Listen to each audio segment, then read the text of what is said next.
దేవుడితో సూటిగా మొహం మీదే వాదించే హక్కు మనిషికుందా? ఆలోచించండి. సాధారణంగా భక్తి అంటే కళ్ళు మూసుకుని మౌనంగా దండం పెట్టుకోవడం కదా. కాని జిలేబిగారు రాసిన వరుధిని అనే ఈ అద్భుతమైన తెలుగు కవిత ఆ ఆలోచనను పూర్తిగా సవాలు చేస్తోంది. ఈనాటి మన విశ్లేషణలో దేవుడిని నిలదీసి సమాధానాలు డిమాండ్ చేసే ఒక భక్తుని ఆవేదన ఎంత లోతుగా ఉంటుందో, అసలు ఆ భావోద్వేగాల వెనుక ఉన్న అసలైన అర్థమేమిటో మనం వివరంగా చూద్దాం. సరే, కవిత మొదట్లోనే ఈ పవర్ఫుల్ ఆలోచన వస్తుంది. మనసారా నీతో వాదులాడనీరా. ఒకసారి ఊహించుకోండి, ఇది మామూలు కోపం కాదు. దేవుడి మీద ఉన్న విపరీతమైన ప్రేమ, చనువు. మనం ప్రాణానికి ప్రాణంగా ప్రేమించేవాళ్లతో మాత్రమే కదా ఇంత స్వేచ్ఛగా గొడవపడగలం. దేవుణ్ణి ముందు కేవలం చేతులు కట్టుకొని నిలబడటం కాదు, గుండెల్లో ఉన్న బాధను ఏమాత్రం భయం లేకుండా గట్టిగా అడగాలని ఒక బలమైన తపన ఇది. అసలు ఈ ఆవేదన, వాదన ఎక్కడి నుండి మొదలవుతుందంటే, దేవుడికి దూరమయ్యాననే తీవ్రమైన ఆధ్యాత్మిక ఎడబాటు నుండి. ఇక్కడొక చాలా ఆసక్తికరమైన పాయింట్ ఉందండి. దేవుడు ప్రేమ అంటే ఒక గొప్ప ఆశీర్వాదం అనుకుంటాం మనం. కానీ ఇక్కడ కవికి దేవుడు తనను వదిలేశాడనే భావన కలుగుతోంది. అందుకే ప్రేమే శిక్షగా మారిందని నీకు తెలియనీరా అని వాపోతున్నాడు. అంటే ఆ దైవిక ప్రేమే భరించలేని ఒక శిక్షగా మారిందన్నమాట. ఎవరినైనా పిచ్చిగా ప్రేమించినప్పుడు వాళ్లు దూరమైతే అది అచ్చం నరకంలానే అనిపిస్తుంది కదా. ఆ బాధ ఎంత సహజమో ఈ ఒక్క వాక్యం మనకు కళ్లకు కట్టినట్లు చూపుతుంది.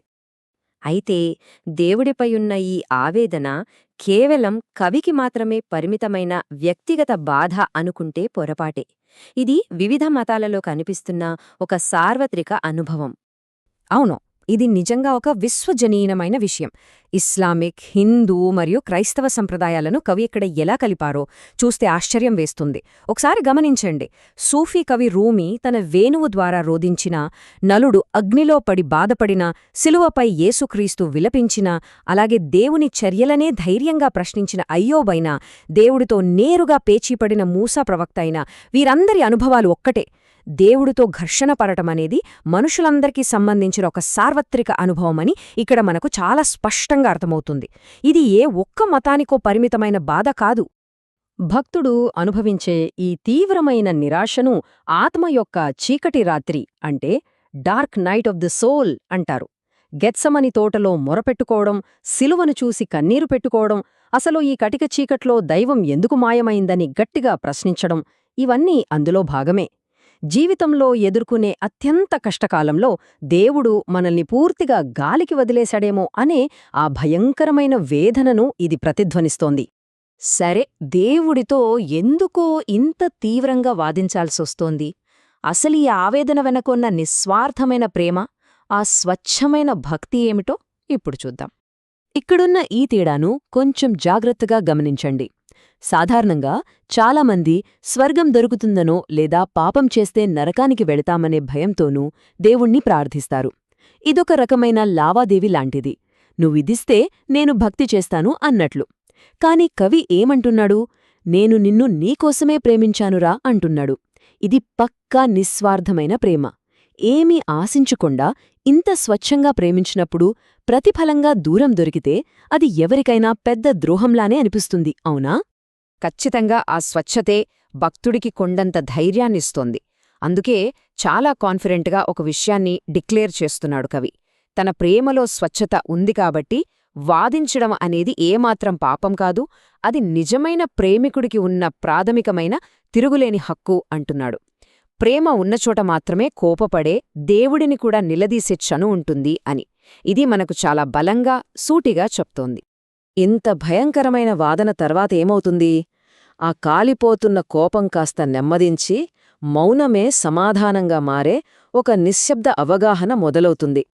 అవును, దేవుడిని నిలదీసి సమాధానాలు డిమాండ్ చేసి ఏవేవో ఉదాహరణాలిచ్చిన తర్వాత ఆఖరికి భక్తుడు వాదించి వాదించి అలిసిపోయానురా అని అంగీకరిస్తున్నాడు. ఈ పోరాటంలో వచ్చిన అలసట కేవలం శారీరకమైనది కాదు, పూర్తిగా మానసికమైనది కూడా. అయితే విచిత్రమేమిటంటే ఆ అలసటలోనే ఒక లోటైన క్లారిటీ వస్తుంది. మీరెప్పుడైనా గమనించారా? మనం పూర్తిగా అలిసిపోయి ఇంక నా వల్ల కాదు అని పోరాటం ఆపేసినప్పుడే మనకు అసలైన సత్యం అర్థమవుతుంది. సరిగ్గా ఇక్కడే కథనం మనమస్సలు ఊహించని ఒక అద్భుతమైన, ప్రశాంతమైన ఫన అంటే ఆత్మసమర్పణ ముగింపు దశకు చేరుకుంటుంది. ఈ ఆధ్యాత్మిక ప్రయాణం ఎంత అందంగా ముగుస్తుందో ఒకసారి చూడండి. ముందుగా పూర్తిగా అలసిపోయే వరకు దేవుడితో వాదించడం, ఆ తర్వాత దేవుని నిశ్శబ్దమే తన ప్రశ్నలన్నింటికీ సరైన సమాధానమని మనస్ఫూర్తిగా అర్థం చేసుకోవడం. అప్పుడు శిలువ మోసిన దైవిక చేతులే తనను దగ్గరగా తీసుకుని ఓదారుస్తున్నట్లు ఒక అద్భుతమైన ఫీలింగ్. చివరగా అంతిమ ఆత్మసమర్పణ. మొదట్లో ఉన్న ఆందోళనంతా మాయమైపోయి దైవిక నిశ్శబ్దమే అసలైన ఓదార్పు అని ఈ ప్రయాణం మనకు కళ్లకు కట్టినట్లు చూపిస్తోంది. ఈ క్రమంలోనే మనకు ఒక గొప్ప సూఫీ భావన పరిచయమవుతుంది. అదే ఫనా.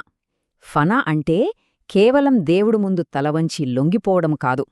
మనలోని అహంకారం అంటే ఆ నేను అనే భావన పూర్తిగా నాశనమైపోయి మన ఆత్మ దేవుళ్ళో సంపూర్ణంగా విలీనం కావడం.